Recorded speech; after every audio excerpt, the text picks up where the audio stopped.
Mo tún kí yín káàbọ̀ sórí ètò àbọ̀rí fún tọ̀sẹ̀ yìí o. Orúkọ mi ni Dr. Ìyábọ̀dé Aliu. Lórí ètò àbọ̀rí fún tọ̀sẹ̀ yìí, lábala àṣeyọrí kí la fẹ́ sọ̀rọ̀ lé lórí. Ohun tá a fẹ́ sọ̀rọ̀ lé lórí lọ́sẹ̀ yìí òun náà ni wípé ayé mọ̀ ti yí kúrò lórí pé ká kàwé ká sọ pé à ń wáṣẹ́ kì. Ayé mọ̀ ti yí kúrò.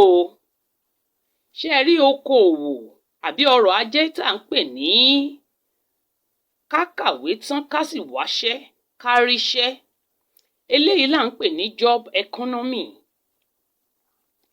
Ṣùgbọ́n ọ̀pọ̀lọpọ̀ èèyàn ò mọ̀ wípé ayé ti yí kúrò lórí ohun tá à ń pè ní job economy yìí.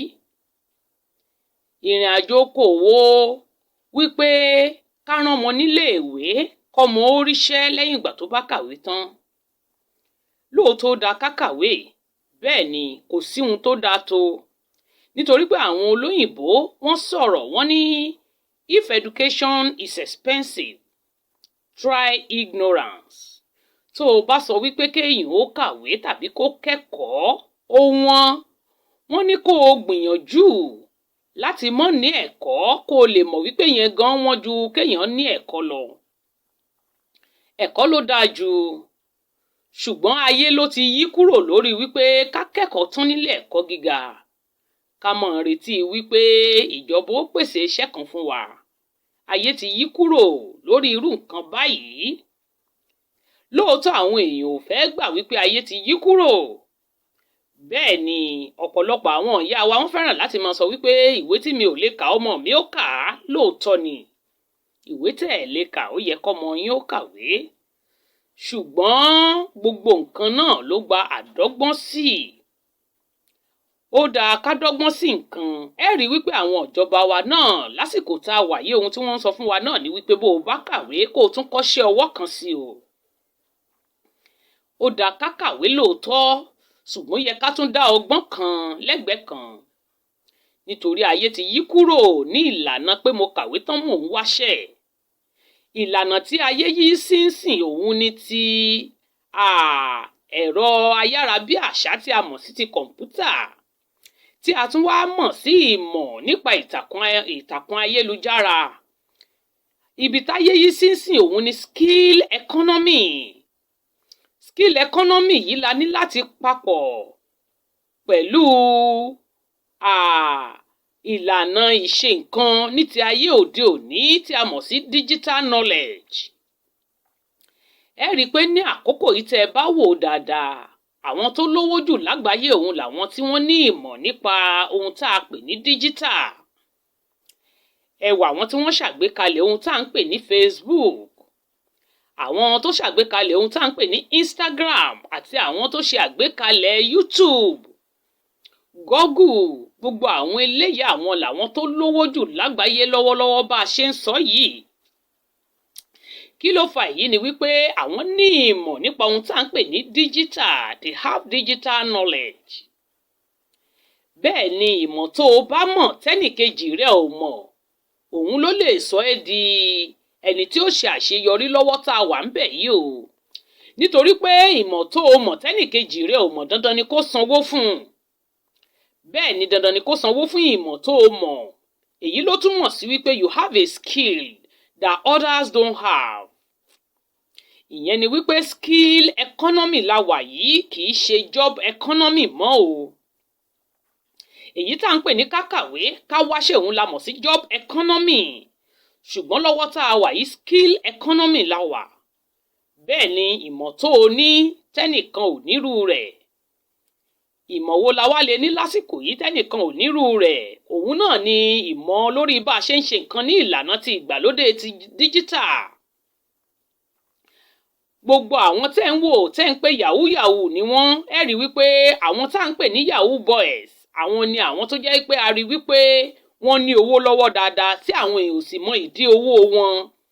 Wọ́n á bẹ̀rẹ̀ sí ní sọ wípé yahoo yahoo ni wọ́n ń ṣe. Bẹ́ẹ̀ ni yahoo yahoo ni, ṣùgbọ́n yahoo yahoo póríṣiríṣi o.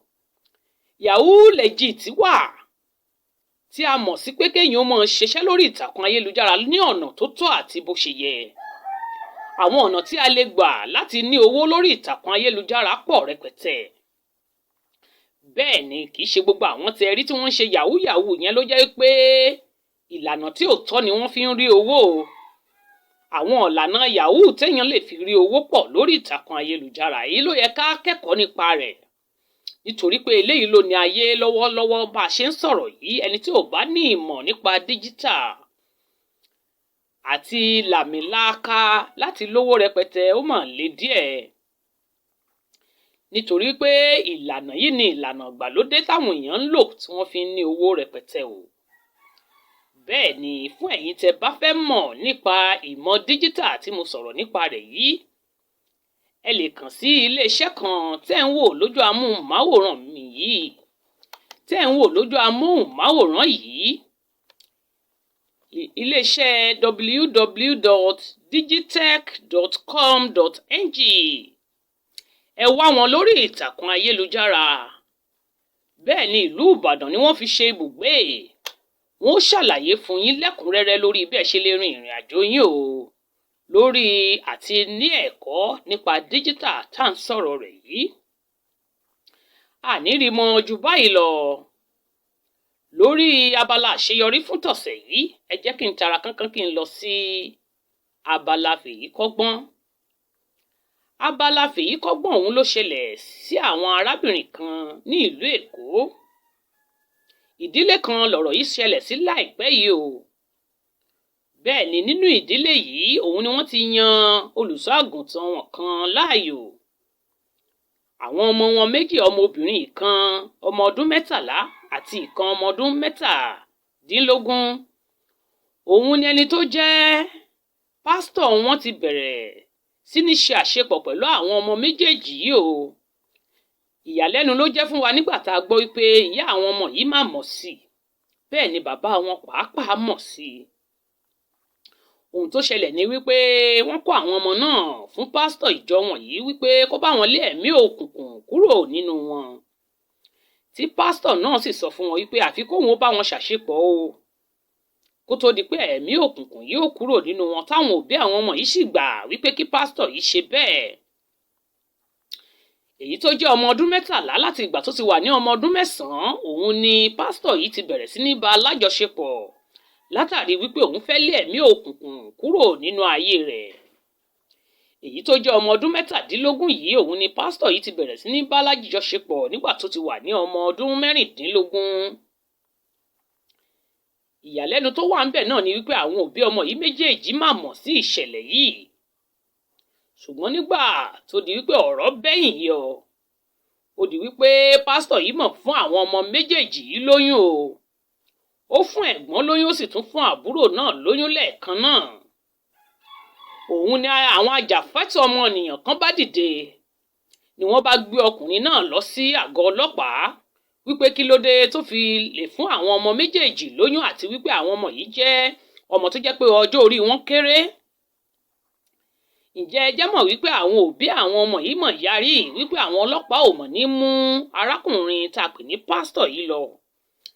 Wọ́n ní nítorí pé pásítọ̀ ń ran àwọn lọ́wọ́ ni láti bá àwọn lé ẹ̀mí òkùnkùn kúrò nínú àwọn ọmọ àwọn. Ó ń ràn wọ́n lọ́wọ́, òun ló sì fi di pé ó ti fáwọn méjèèjì lóyún báyìí o. Ẹ̀yin òbí, ibo nìròrí wá wà?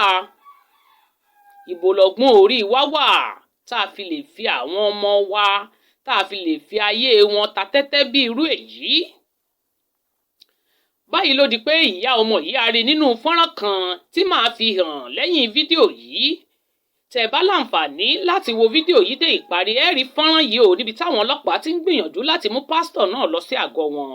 Tí ìyá ọmọ yìí sì ti dúró sí wọn láàrin pé kò lè ṣeé ṣe o fún wọn láti mú pásítọ̀ náà lọ nítorí pé pásítọ̀ náà ti ṣèlérí láti fẹ́ àwọn ọmọ òun láti fi wọ́n ṣaya. Níbo nìròrí òbí wà fún irú èyí? Kí ni ó ta sírú arábìnrin yìí lọ́pọlọ tó fi lè gba irú èyí wípé nígbà tí arákùnrin pásítọ̀ yìí ti gbà láti fi àwọn ọmọ náà ṣaya, káwọn ọlọ́pàá kí wọ́n má mú pásítọ̀ náà lọ sí àgọ́ wọn o. Kódà ó dúró sí wọn láàrin tó sì sọ wípé wọn ò lè mú ọkùnrin náà déta. Ẹ̀yin òbí, ǹjẹ́ ẹ fura? Ẹ má fi ayé àwọn ọmọ yín ta tẹ́tẹ́ o. pàápàá jùlọ ẹ̀yin òbí tẹ́ fẹ́ràn láti máa sọ pé kí àwọn ọkùnrin kí wọ́n máa kọ́ àwọn ọmọ yín obìnrin ní lẹ́sìn. Tí ọmọ yín bá bẹ̀rẹ̀ sí ní sọ wípé òun ò fẹ́ irúfẹ́ ẹni bẹ́ẹ̀, tàbí tó bá sọ nǹkan kan fún yín wípé ẹni báyìí ṣe báyìí, ẹ mọ̀ sọ pé irọ́ ló ń pa, irọ́ ló ń pa. Ẹ jẹ́ ká mọ̀ fura o, ẹ mọ̀ jẹ́ àfàyè àwọn ọmọ wa ta tẹ́tẹ́ o. Kẹ́ ẹ ní pé pásítọ̀ fẹ́ bá yín lé ẹ̀mí òkùnkùn kúrò nínú ayé àwọn ọmọ yín, ẹ sì mọ̀ wípé ó ń bá wọn lájọṣepọ̀ àwọn méjèèjì. Débi wípé tún wá tún ti parọ́ fún yín wípé òun ò fi àwọn méjèèjì ṣaya, tẹ́ ẹ sì gbà wípé kó rí bẹ́ẹ̀. Eléyìí kù díẹ̀ káàtó o.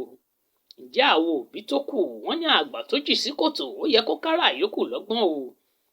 Gbogbo ẹ̀yin tẹ́ fẹ́ràn láti máa fi pásítọ̀ díwọ̀n ayé àwọn ọmọ yín, tàbí ẹ̀yin tẹ́ fẹ́ràn láti máa fi lesson teacher tẹ́ fẹ́ràn láti máa dá àwọn ọmọ yín obìnrin, ẹ̀kọ́ leléyìí jẹ́ fún wa o. Ẹni tá a pè lólùṣọ́ àgùntàn tó fún ọmọ ìyá méjì lóyún, tó sì ti bẹ̀rẹ̀ sí ní bá wọn ṣàṣepọ̀ látọdún 9 àti ọdún 16, ẹ̀rí pó lágbára díẹ̀. Fèyí kọ́gbọ́n tọ̀sẹ̀ yìí rèé o fún gbogbo ẹ̀yin òbí tó bá lọ́gbọ́n. Ẹ jẹ́ á fi ṣàríkọ́gbọ́n o. Tọ́ àní rí ju báyìí lọ. A dúpẹ́ lọ́wọ́ iléeṣẹ́ ọmọ alájẹ Nigeria Enterprises tí wọ́n wà ní Òjé Ìbàdàn. Àwọn ni wọ́n ṣe onígbọ̀wọ́ àbọ̀rẹ́ fún tọ̀sẹ̀ yìí o. Bí ẹ bá ní àwọn èso tẹ́ fẹ́ tà tàbí àwọn èso tẹ́ fẹ́ rà lọ́pọ̀ yanturu, ẹ kàn sí iléeṣẹ́ ọmọ alájẹ Nigeria Enterprises o. Lórí ẹ̀rọ ìbánisọ̀rọ̀ wọn 08062384110 08062384110. Wọ́n ń ra èso, wọ́n sì ń ta èso ní ọ̀pọ̀ yanturu. Tọ́ èmi ọmọ yín, ọ̀rẹ́ yín, olólùfẹ́ yín, olùkọ́ yín, Dr. Ìyábọ̀dé Àlíù ló ń dágbére wípé ó dàbọ̀, ó tún di ọjọ́ mẹ́jọ.